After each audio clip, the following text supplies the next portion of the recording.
patterns of your brain when you're looking at an image to reconstructing the image. So the way this worked was they put human beings inside an fMRI machine. They had them look at images and figure out what the patterns are, like translate from image to brain patterns. And then, of course, they would hide the image. So this is a image of a giraffe that the computer has never seen. It's only looking at the fMRI data, and this is what the computer thinks the human is seeing. Yeah. Now, to get state of the art, here's where the combinatorial aspects, why you can start to see these are all the same demo. To do this kind of imaging, the latest paper, the one that happened even after this, which is already better, uses stable diffusion, uses the thing that you use to make art. Like, what should a thing that you use to make art have anything to do with reading your brain? But of course, it goes further. So in this one, they said, can they understand the inner monologue, the things you're saying to yourself in your own mind?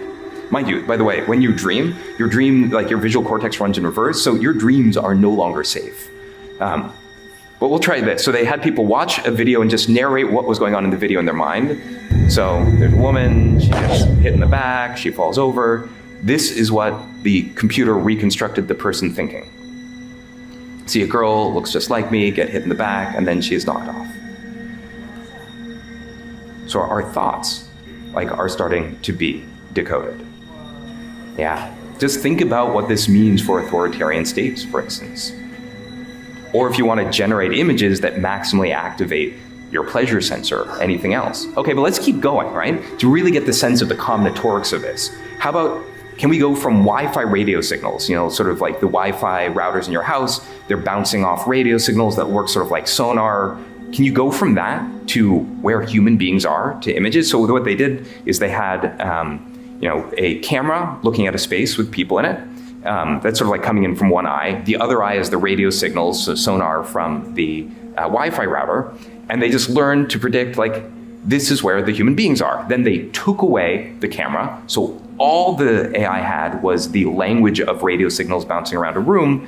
And this is what they're able to reconstruct. Real-time 3D pose estimation, right? So suddenly AI has turned every Wi-Fi router into a camera that can work in the dark, specially tuned for tracking living beings.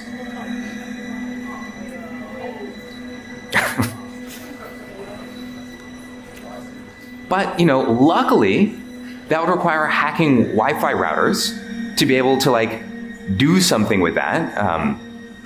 But how about this? Computer code, that's just a type of language. So you can say, and this is a real example that I tried, GPT, find me a security vulnerability, then write some code to exploit it.